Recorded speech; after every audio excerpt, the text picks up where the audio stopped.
AP and AR is a very important aspect into the corporate. तो आज हम account executive course के अंदर AP एंड AR के बारे में समझने वाले हैं. So let's start the second module of understanding the AP and AR into MNC and IT company. तो आज हम देखने वाले हैं roles and responsibility in AP and AR. फिर उनका एंड टू एंड प्रोसेस समझेंगे. फिर क्या चैलेंजेस रहती है, क्या सॉल्यूशन है उस चैलेंजेस का, वो देखने वाले हैं. और उसके बाद professional email writing into AP and AR. AP और AR को हम समझ लेते हैं कि इन दोनों टर्म का मतलब क्या होता है और एक्चुअली में वर्क किस तरह करते हैं. तो AP stand for accounts payable, यानी एक कंपनी है XYZ, वो दूसरी कंपनी से कोई परचेस करती है कोई चीज. तो वो जो सामान परचेस हमने किया है, उसके लिए जो हमने पेमेंट करा है उसको मैनेज करने के लिए अकाउंट्स पेएबल पूरा एक डिपार्टमेंट है, जो सिर्फ ये इंश्योर करता है कि हम जो परचेस कर रहे हैं वो बुक्स ऑफ अकाउंट्स में टाइमली रिकॉर्ड हो, और जिन लोगों से हम परचेस कर रहे हैं उन लोगों को हम टाइमली पेमेंट कर पाए. ये अकाउंट्स पेएबल हो गया. AR stand for account receivable, यानी जैसे कि XYZ कंपनी है, वो कोई किसी गुड्स या सर्विस को बेचती है किसी को, तो जो कस्टमर है, तो कस्टमर के पास से टाइमली पैसे को कलेक्ट करना और उस ट्रांजेक्शन को बुक्स ऑफ अकाउंट्स में रिकॉर्ड करना, वो अकाउंट्स रिसीवेबल में देखा जाता है. यानी अकाउंट्स रिसीवेबल पूरा काम यही करता है. तो हमने समझ लिया अकाउंट्स पेएबल क्या होता है एंड अकाउंट रिसीवेबल क्या होता है. Importance of AP and AR in business operation. First one is cash flow management.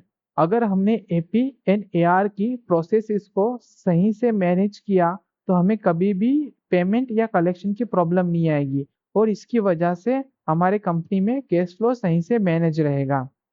AP और AR की जो प्रोसेसेस है उसमें सबसे बड़ी चीज होती है कि आप टाइमली रिकॉर्ड करो रेवेन्यू को और टाइमली रिकॉर्ड करो पेमेंट को, यानी आपके एक्सपेंसेस को.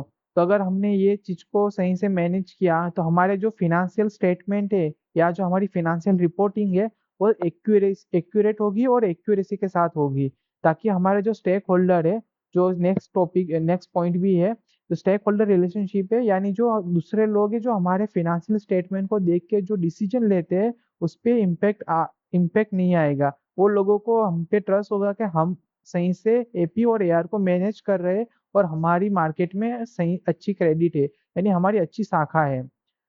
Stake holder relationship. अगर हम अपने वेंडर को टाइमली पेमेंट कर रहे हैं और अपने कस्टमर से टाइमली पेमेंट कलेक्ट कर रहे हैं, तो उसकी वजह से हमारे वेंडर और कस्टमर सेटिस्फाई रहते हैं, और वो हमारे साथ उनके अच्छे रिलेशनशिप रहते हैं.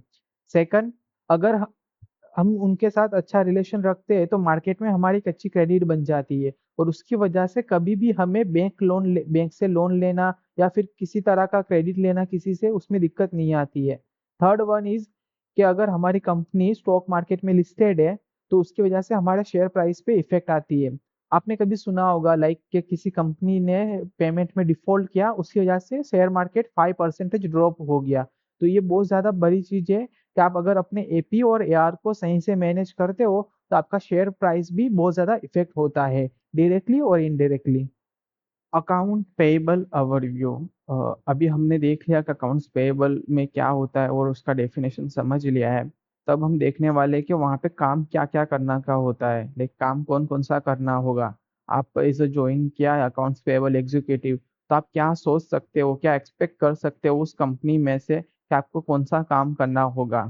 तो की एक्टिविटीज के अंदर है प्रोसेसिंग परचेस ऑर्डर, यानी जो डिपार्टमेंट है या फिर दूसरे डिपार्टमेंट से वहाँ से जो भी POs आते हैं, परचेसिंग ऑर्डर आते हैं, उनको प्रोसेस करना.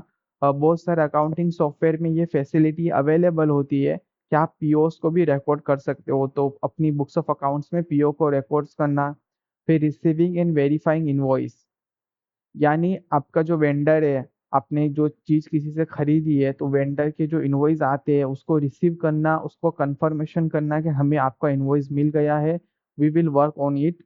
एंड उसको वेरीफाई करना, लाइक इनवॉइस को वेरीफाई करना, वो किस तरीके से वेरीफाई करते हैं वो मैं नेक्स्ट स्लाइड में आपको बताऊंगा. फिर उसके बाद अप्रूविंग पेमेंट. अप्रूविंग पेमेंट में जनरली जो बड़ी कंपनी होती है, MNC और IT कंपनी या फिर बहुत बड़ी कंपनी होती है, वहाँ पे एक मेथड फॉलो की जाती है कि आप है ना से कि किसी डिपार्टमेंट के तरफ से है, जैसे एचआर या आईटी डिपार्टमेंट के तरफ से वो परचेज किया गया है, उनकी रिक्वायरमेंट थी तो हमने वो परचेज करा है on behalf of that department from company, तो फिर हमें वहाँ के डिपार्टमेंट हेड से वो अप्रूवल लेना पड़ता है। फिर उसके बाद फाइनेंस हेड का अप्रूवल आता है, और फिर उसके बाद हम अपने वो सारे अप्रूवल को इकट्ठा करते हैं, लाइक एक ही मेल चेन में होता है सारी चीज़ें। वो सबको इकट्ठा करके हम अपने बैंकिंग मैनेजर या ट्रेजरी डिपार्टमेंट को अप्रूविंग पेमेंट के लिए भेज देते हैं। ये सारे जो ये इनवॉइस है इसका अप्रूवल आ गया है, प्लीज़ आप इसको प्रोसीड करिए। और दूसरी चीज़ यहाँ पे ये है कि बहुत सारी कंपनी में एक स्पेसिफिक डेट होती है कि उसी दिन आपको पेमेंट करना है, यानी अप्रैल मंथ के सारे इनवॉइस नेक्स्ट मंथ की 7 तारीख को ही क्लियर हो गए, तो आपको अप्रैल मंथ के सारे इनवॉइस को 7 तारीख को क्लियर करवाना होता है। ये कई कंपनियों में प्रोसीजर होती है और कहीं में नहीं होता है, कहीं में on the spot like due dates के बेस पे होता है, और कहीं पे एक स्पेसिफिक डेट होती है कि आपको सारे इनवॉइस इसी डेट को क्लियर करवाने होते हैं। तो आप वो सारे ईमेल और सारे इनवॉइस जो कंबाइन करके आप अपने बैंकिंग डिपार्टमेंट को इन एडवांस भेज देते हो। तो ये बहुत ज़्यादा स्ट्रिक्ट और डेडलाइन वाला काम रहता है पेमेंट के रिलेटेड। फिर उसके बाद अगर पेमेंट हो जाता है किसी बिना किसी प्रॉब्लम के, और पेमेंट सक्सेसफुल हो जाता है, तो हम उसको अपने बुक्स ऑफ अकाउंट्स में रिकॉर्ड कर लेते हैं। यहाँ पे हमें पेमेंट वेट नहीं करना है कि ये पेमेंट हो गया फिर उसके बाद रिकॉर्ड करना है, हमने पेमेंट के लिए डाल दिया, हम बुक्स ऑफ अकाउंट्स में रिकॉर्ड कर लेंगे।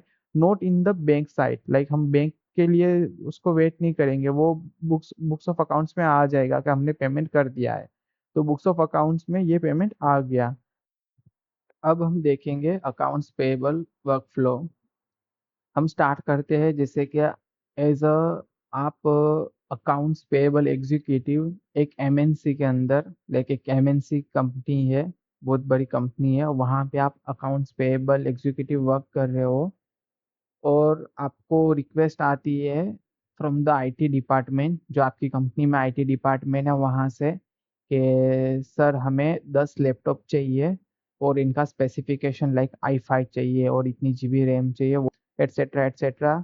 और और हर लैपटॉप की कॉस्ट 50,000 to 70,000 की रेंज में रहेगी। आप वो रिक्वेस्ट आई है उसको चेक करते हो, उसको अप्रूव करवाते हो आईटी डिपार्टमेंट के हेड से। वो request generally head of department, यानी जो डिपार्टमेंट के हेड होते हैं वहाँ से आती है आपको, तो आप अपने हेड से अप्रूव करवाते हो। और फिर आप सर्च करते हो क्या हमारे पास ऐसा कोई वेंडर है जो हमें लैपटॉप प्रोवाइड कर सकता है, या फिर कोई दूसरे ऐसे मार्केट में वेंडर है जो हमें बेस्ट रेट पे, यानी जो मिनिमल रेट है जो 50,000 है या उससे भी कम हो सके, ये स्पेसिफिकेशन पे हमें लैपटॉप दे दे। तो आप सर्च करते हो, आपको वेंडर मिलता है, आप वेंडर के साथ कोऑर्डिनेट करते हो और सारी चीज़ें अच्छे से जाती है, और फिर उसके बाद आप इश्यू करते हो purchase order to the vendor. तो परचेस ऑर्डर क्या होता है, आप परचेस ऑर्डर अपनी सिस्टम में बनाते हो। परचेस ऑर्डर यानी आप ये चीज़ें मंगवाना चाहते हो, आप willing to buy those thing from that vendor, यानी आपकी इच्छा है कि आप वो सारी चीज़ें वेंडर से मंगवाओ। तो आप एक डॉक्यूमेंट या एक तरह का काइंड ऑफ डॉक्यूमेंट होता है वो, उसमें आप सारी चीज़ें बताते हो कि आपको ये चीज़ें चाहिए, और वो आप अपनी सिस्टम में क्रिएट करते हो। जनरली जितनी भी अकाउंटिंग सिस्टम अभी अवेलेबल है वहाँ पे आप परचेस ऑर्डर बना सकते हो for the record of audit. तो आप परचेस ऑर्डर बनाते हो, उस वेंडर को भेजते हो, वेंडर आपको गुड्स आप फिर उसके रेट के ऊपर नेगोशिएट होता है, आप फाइनल रेट करते हो, और उसके बाद आपको वो लैपटॉप डिलीवर किए जाते हैं from that vendor to the department. वो सारे चीज़ें डिलीवर हो जाती है आपकी कंपनी में। आईटी डिपार्टमेंट आपको कंफर्म करता है कि हमें वो सारे लैपटॉप मिल गए जो हमने मंगवाए थे। वो मेल पे नहीं चलता है, उसके लिए लाइक वो फ़ोन करके आपको बता दिया हाय सर हमें वो लैपटॉप मिल गए, ऐसा नहीं चलेगा। आप बोलोगे आप जीआरएन इश्यू करो। जीआरएन क्या होता है, गुड रिसिप्ट नोट, यानी ऐसा कंफर्मेशन फ्रॉम दैट डिपार्टमेंट या फ्रॉम दैट पर्सन कि हमें जो चीज़ें मंगवाई थी या जो चीज़ें ऑर्डर की थी वो हमें मिल गई है एज इट इज़, और जो हमारी जो नीड थी वो सेटिस्फाई हो गई है। तो आपको जीआरएन आपके पास आ गया है। फिर उसके थोड़े दिनों के बाद वेंडर आपको इनवॉइस भेजता है कि भाई हमने आपको ये सारी चीज़ें भेजी थी, यानी हमने 10 लैपटॉप आपको दिए थे और इसका बिल 5 लाख बन रहा है, तो आप प्लीज़ बिल को क्लियर करो या इनवॉइस को क्लियर करो। फिर उसके बाद आपका काम होता है वो इनवॉइस को कंफर्म करना। लाइक आप एज इट इज वो इनवॉइस को कंफर्म नहीं कर सकते, वो आपको वहाँ पे 3 वे मैच आता है एपी के अंदर। आपको 3 वे मैच करना होता है, यानी 3 तरीके से वो इनवॉइस को मैच करना होता है। तो आप सबसे पहले परचेस ऑर्डर सामने रखते हो, फिर जीआरएन यानी जो डिपार्टमेंट से आई थी, आईटी डिपार्टमेंट से आई थी, गुड रिसिप्ट नोट वो रखते हो, और इनवॉइस, और तीनों को मैच करते हो कि जो तीनों में चीजें जो हमने मंगवाई थी, जितनी अमाउंट की मंगवाई थी वो सारी चीजें हमारे पास आ गई है। वो सारी चीजें मैच हो जाने के बाद आप पेमेंट के लिए अप्रूवल ले लेते हो, और उसके बाद पेमेंट क्लियर हो जाता है। तो ये इस तरह आप पूरा एक इनवॉइस को प्रोसेस करते हो। एक ये एमएनसी आईटी कंपनी में तो यही ज्यादातर प्रोसेस फॉलो की जाती है। एमएनसी या बिग कंपनीज हो गई, वहाँ पे ये लोग इस तरीके से प्रोसेस फॉलो करते हो। और यहाँ पे इंटरव्यू क्वेश्चन क्या बन सकता है, आपको पता होना चाहिए कि परचेस ऑर्डर क्या होता है, जीआरएन यानी गुड रिसिप्ट नोट क्या होता है, 3 वे मैच क्या होता है, सबसे इम्पोर्टेंट 3 वे मैच, यानी आपको इनवॉइस 3 वे मैच करने का होता है। और यहाँ पे एक पार्ट है जो मैं अभी स्किप कर रहा हूँ, ये है टैक्स कंप्लायंस, यानी आपका जो इनवॉइस है वो जीएसटी के हिसाब से है या नहीं है, उसमें लाइक टैक्स के रिलेटेड क्या चीज़ें, वो हम जीएसटी वाली मॉड्यूल में देखेंगे। तो इस तरीके से आपको ये सारी चीज़ें चेक करने की होती है, और इसके बाद वो इनवॉइस प्रोसेड होता है। तो आपको यहाँ पे अगर आपको इंटरव्यू में पूछा जाता है कि आप किस तरीके से इनवॉइस प्रोसेस करोगे, तो मैंने जिस तरीके से आपको बताया सेम एज इट इज़ बताने का है। आपको लाइक ऐसे मत बताना कि लाइक आपको चीज़ों को सिस्टमेटिक वे में बताना है कि हम इस तरीके से पूरी इनवॉइस को प्रोसेस करेंगे, जिसमें सारी चीज़ें जो हमने डिस्कस की वही आएगी। अकाउंट रिसीवेबल, अकाउंट रिसीवेबल को बिलिंग डिपार्टमेंट भी बोला जाता है या फिर अकाउंट रिसीवेबल भी बोला जाता है। अकाउंट रिसीवेबल में सबसे पहले हम चेक करने वाले हैं कि अकाउंट रिसीवेबल डिपार्टमेंट में काम क्या होता है। एज अ अकाउंट रिसीवेबल आपको क्या क्या काम करना पड़ता है, और अकाउंट रिसीवेबल का मतलब क्या होता है। सो सबसे पहले अकाउंट रिसीवेबल का मतलब, तो कंपनी जो पैसा कस्टमर से लेने का है, तो कौन सा पैसा ले कस्टमर से लेना पड़ेगा, जिसके लिए हमने उनको सर्विस या कोई गुड्स प्रोवाइड किए हैं, तो और इन कंसिडरेशन हमें पैसे उनसे लेने के होते हैं। तो वो पैसे को कलेक्ट करना, बिल जो इनवॉइस है या बिल है, जो बिल है उसको हमें कस्टमर को भेजना और फॉलो अप करना, वो सारे काम अकाउंट रिसीवेबल डिपार्टमेंट में किए जाते हैं। जैसे कि उसमें क्या क्या काम रहते हैं की एक्टिविटीज, तो कस्टमर को ऑन बोर्ड करना और उसका क्रेडिट एवोल्यूशन करना। लाइक आपका सेल डिपार्टमेंट, आपके सेल्स डिपार्टमेंट है, वहाँ से आपको एक क्वेरी इंक्वायरी आती है कि हमारे पास ये कस्टमर आ रहा है और उसको इतनी सर्विस देनी है, तो क्या हम उसको यानी कितना क्रेडिट टर्म देना चाहिए, कितने दिन की क्रेडिट साइकिल देनी चाहिए, 30 डे के बाद पेमेंट उनसे ले सकते हैं, 60 डे, आप बताइए। तो आपको क्रेडिट एवोल्यूशन करने का होता है कस्टमर का, कि कस्टमर की कैपेबिलिटी कितनी है, मार्केट में क्या क्रेडिट है इसकी, कैसा रिलेशन है दूसरे वेंडरों के साथ इसका, तो वो सारी चीज़ें देखने की होती है। फिर उसके बाद इनवॉइस या बिलिंग करना, कस्टमर को हमें इनवॉइस या बिलिंग करने का होता है। फिर पेमेंट कलेक्शन एंड एप्लीकेशन, अब उनसे पेमेंट के लिए फॉलो अप करना, कॉल करना, पेमेंट लाइक ये काइंड ऑफ कॉल सेंटर वाला काम नहीं है, बट लाइक आपको उनको कॉल करना पड़ेगा, उनसे बात करनी पड़ेगी कि हमारा जो पेमेंट ड्यू हो प्लीज़ उसको क्लियर कीजिए, जितना जल्दी हो सके इतना जल्दी आप वो पेमेंट को क्लियर करवाने का होता है।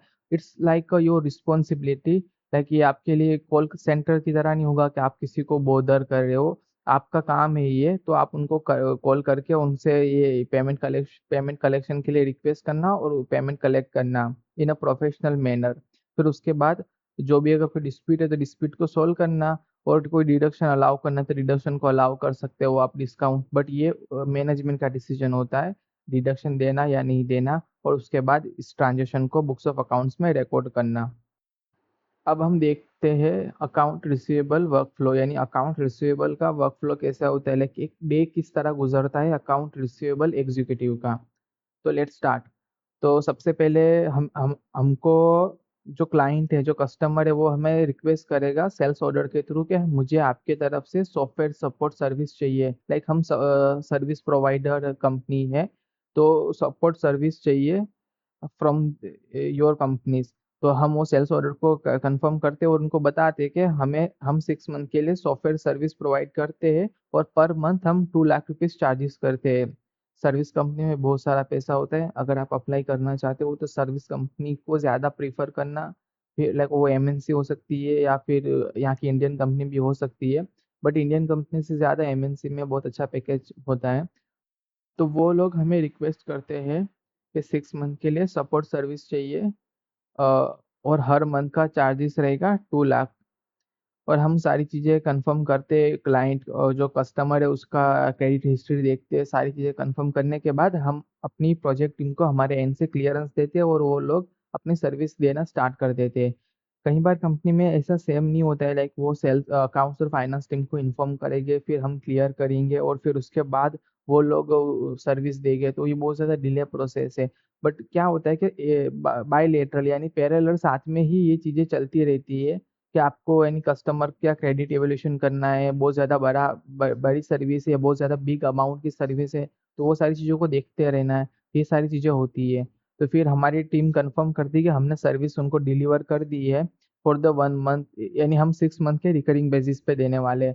तो हमने 1 मंथ की सर्विस उनको दे दी, तो फिर उसके बाद हम 1 मंथ का इन्वॉइस उनके ऊपर रेस करते हैं और उनको भेज देते हैं। अब इनवॉइस को हमने भेज दिया, उनको बता दिया कि हम आप हमें 30 दिन में या 20 दिन में या 10 दिन में, जिस तरह हमारी कंपनी की पॉलिसी है, इस तरीके से आप हमको पेमेंट करना। फिर उसके बाद पेमेंट के लिए या पेमेंट कलेक्शन के लिए आप उनको फ़ॉलो अप करते हो। फ़ॉलो अप के लिए जनरली अभी ईमेल यूज़ किए जाते हैं और उसके बाद वो लोग आपको पेमेंट कन्फर्म कर देते हैं और पेमेंट आ जाता है। फिर उसके बाद अपने बुक्स ऑफ अकाउंट्स में पेमेंट बुक्स कर रिकॉर्ड कर लेते हैं वो। और उसके बाद के जो स्टेप है, लाइक यानी रिकन्सिलिएशन है, वेंडर रिकन्सिलिएशन है, कस्टमर रिकन्सिलिएशन है, वो हम सब है ना month and year and closing वाली मॉड्यूल है उसमें चेक करने वाले हैं। और ईमेल राइटिंग यहाँ पे सबसे इम्पोर्टेंट है, ईमेल राइटिंग कि आपको ईमेल लिखने पड़ते हैं अपने कस्टमर को पेमेंट के लिए। तो वो किस तरीके से लिखे जाते हैं, वो कौन-सा प्रोफ़ेशनल वे है जिसमें वो चीज़ें लिखी जाती है और कितना पोलाइट वे में लिखने का होता है, तो वो भी हम इस मॉड्यूल में आगे चेक करने वाले हैं। अब हम चेक करते हैं कि ये एपी और एआर के अंदर क्या-क्या चैलेंजेस रहते हैं और क्या उसका सॉल्यूशन क्या है? Common challenges and solution. AP and AR में जो चैलेंजेस है उसमें सबसे पहले डिले पेमेंट, ये सबसे ज़्यादा होता है। और डिले पेमेंट है तो आपको लाइक आप ने जो ड्यू डेट सेट की है कस्टमर के लिए, तो वहाँ पे आपको वो लोग आपको डिले पेमेंट करते हैं, आपको पेमेंट टाइम पे नहीं होता है। तो उसके लिए आपको क्या करना चाहिए, लाइक ये प्रॉब्लम आती है तो उससे ज़्यादा कैश फ्लो में भी दिक्कत होती है। तो आप इसके लिए ऐसा कर सकते हो कि आप वो फ़ॉलो-अप्स ज़्यादा रखो। आप जैसे कस्टमर को फ़ॉलो-अप आप वीकली डालते हो तो आप वीक में 2 बार डालो और एक ऐसा हो तो एक बार उनसे कॉल कर लो। उनके अकाउंट्स डिपार्टमेंट में अच्छे से आपके रिलेशन मेंटेन करो ताकि आपका पेमेंट जल्दी क्लियर हो। डिले पेमेंट कस्टमर के एंड से होता है, कई बार हमारे एंड से भी हो जाता है। तो आप एपी में हो और आपको पता था कि ये ड्यू डेट को ये पेमेंट करना था, बट आप भूल गए या फिर आपसे मिस हो गया, तब आप क्या करोगे? सबसे पहले इसको एक्नॉलेज करो कि आपसे ऐसा हुआ है, आप अपने सीनियर को बताओ और फिर उसके बाद आप सामने वाली टीम को, जो सामने वाला वेंडर है उसको बताओ कि हमारे तरफ से ये पेमेंट आपको ये तारीख को मिल जाना चाहिए था। हम इस आपको आज आज या कल या हमारे नेक्स्ट पेमेंट साइकिल में कर देंगे। कई बार कुछ कंपनियों में ऐसा होता है कि आप अगर ड्यू डेट मिस कर देते हो, तो उसके बाद वो लोग इंटरेस्ट चार्ज करना स्टार्ट कर देते हैं और इंटरेस्ट कई बार 30% 20% भी होता है। तो वो केस में आपको भूलना नहीं है कि आप पेमेंट पेमेंट करना है ड्यू डेट के पहले। तो उसके लिए आप टू डू लिस्ट या फिर आप खुद अपने लिए रिमाइंडर सेट कर सकते हो। या फिर आप सिस्टम के बेस पे भी रिमाइंडर सेट कर सकते हो कि आपको 1 या 2 दिन पहले याद दिला दे कि मुझे ये पेमेंट करना है। डिले पेमेंट बहुत ज़्यादा इम्पोर्टेंट है। आप ध्यान रखना, आप अपनी पहली जॉब में बहुत ज़्यादा एप्रिसिएशन भी आपको मिल सकता है, नहीं पेमेंट को अच्छे से मेंटेन करने के लिए। अगर आप डिले पेमेंट बार-बार करते हो, क्योंकि आपके पास ही ज़्यादा अथॉरिटी रहती है इनवॉइस को अप्रूव करना और पेमेंट के लिए भेजना।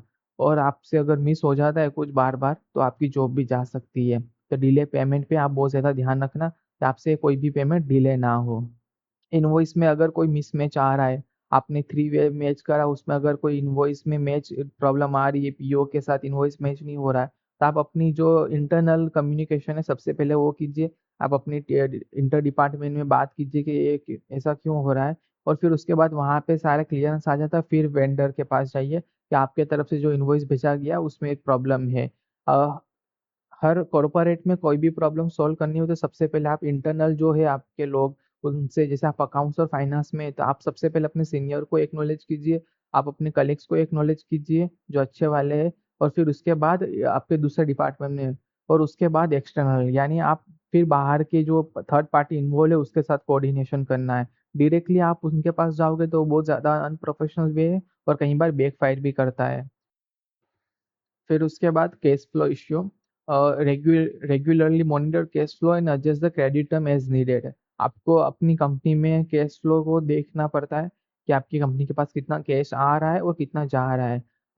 दोनों का ओवर ज़्यादा हो जाना, लाइक यानी पेमेंट ज़्यादा हो गया बट आपके पास कैश नहीं है, तो वो बहुत ज़्यादा दिक्कत कर सकता है, तो उसके ऊपर भी आपके नज़र रखने की होती है। और अपने जो कस्टमर है और जो वेंडर है उनके साथ इस तरीके से टर्म नेगोशिएट करना कि आपको ज़्यादा टाइम मिले पेमेंट के लिए और कम टाइम आप दे सको कस्टमर को पेमेंट कलेक्शन के लिए। तो ये वर्किंग कैपिटल मैनेजमेंट के लिए बहुत ज़्यादा इंपॉर्टेंट है। और यहाँ से एक इंटरव्यू क्वेश्चन भी होता है कि आपको इंटरव्यू में पूछा जाएगा कि हम किस तरीके से अपनी कैश फ्लो को इंक्रीज कर सकते हैं, तो उसमें एक आएगा वर्किंग कैपिटल मैनेजमेंट। और वर्किंग कैपिटल मैनेजमेंट के अंदर आपको ये बताना है कि आप अपने वेंडर के साथ कम से कम आप अपने वेंडर के साथ ज़्यादा से ज़्यादा पीरियड्स को मेंटेन करें या टर्म ऐसे डिसाइड करें जिसमें ज़्यादा टाइम के बाद पेमेंट करने का हो, और अपने कस्टमर के साथ इस तरह टर्म नेगोशिएट करें कि कम से कम टाइम में आप उनके उनके पास से पेमेंट ले सको।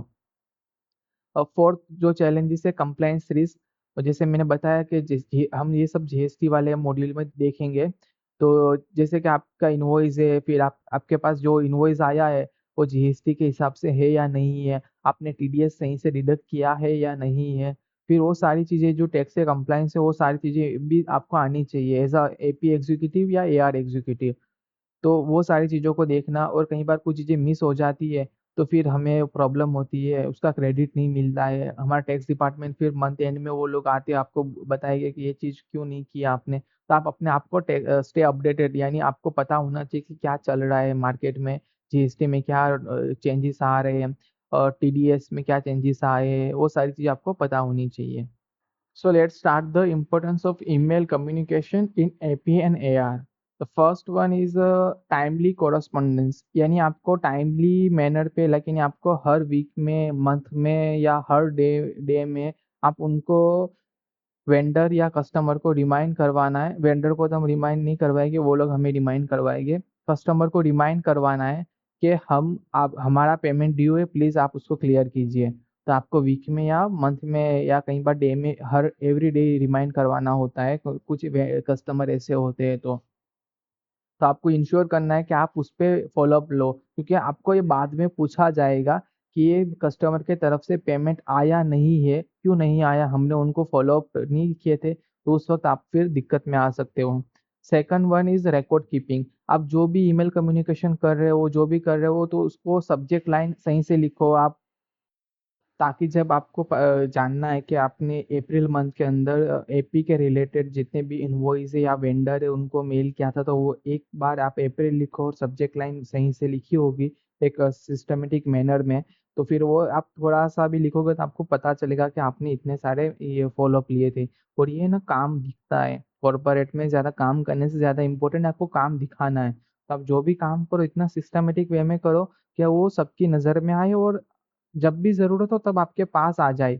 आप उसको ढूँढना इतना ज़्यादा ना पड़े, वरना आपको पता नहीं चलेगा कि आपने कौन से वेंडर को कितनी बार रिमाइंड करवाया था। आपके पास होना चाहिए कि reminder 1, reminder 2, reminder 3, vendor vendor XYZ है, उसके अप्रैल मंथ के लिए हमने इस तरीके से, तो पूरा सिस्टमैटिक वे में लिखो। फिर उसके बाद सबसे मोस्ट इम्पोर्टेंट थिंग, प्रोफेशनलिज्म। आपको जब भी लिख रहे हो ईमेल, तो वहाँ पे प्रोफेशनलिज्म इतना इम्पोर्टेंट है कि आप, अभी तो चैट जीपीटी आ गया है, तो आप सिर्फ थोड़ा-सा लिखो कि प्लीज़ क्लियर द इनवॉइस, तो आपको पूरा अच्छे से ड्राफ्ट करके देगा। बट उसमें भी ध्यान रखना है कि आपको प्रोफेशनलिज्म बहुत अच्छे से मेंटेन करना है। आप जब ईमेल लिख रहे हो तब आपके पास चैट जीपीटी ही है, बट जब आप कॉल पे बात कर रहे हो या फेस टू फेस कई बार बात कर रहे हो, तो वहाँ पे आपको बहुत सोच समझ के बोलना है कि आप जिस इंसान से बात कर रहे हो तो वहाँ पे प्रोफेशनलिज्म मेंटेन हो। तो ये इम्पोर्टेंस है ईमेल कम्युनिकेशन का, और उसकी वजह से आपकी एक रेपुटेशन भी बनती है, आपको बहुत ज़्यादा आपको खुद लगेगा आपके अंदर बहुत सारा चेंज आ गया है। प्रोफ़ेशनलिज़्म आपको सिस्टमैटिक और एक तरह का सिस्टम आपके अंदर बिल्ड हो जाता है प्रोफ़ेशनलिज़्म की वजह से। तो ये चीज़ का ध्यान रखना है। अब हम देखेंगे कि ईमेल राइटिंग के रिलेटेड कि कौन-सी बेस्ट प्रैक्टिसेज़ है, यानी किस तरीके से ईमेल लिखा जाता है। Best practices for email communication, यानी ईमेल कम्युनिकेट करते वक्त कौन कौन सी चीज़ों का ध्यान रखना है। क्लियरिटी, आप जो भी लिख रहे हो स्ट्रेट फॉरवर्ड लैंग्वेज यानी प्रोफेशनलिज्म के साथ लिखने का है।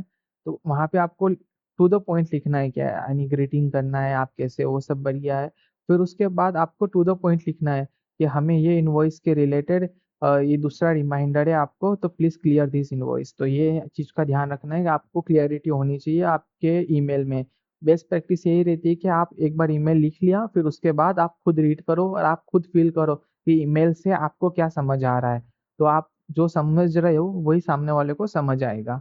प्रोफ़ेशनल टोन मैंने जैसे आपको प्रीवियस बताया, आपके ईमेल में, आपकी बातों में और आपके कॉल उनके साथ बात कर रहे हो, किसी भी तरह का कम्युनिकेशन कर रहे हो, तो वहाँ पे प्रोफ़ेशनल टोन मेंटेन होना चाहिए।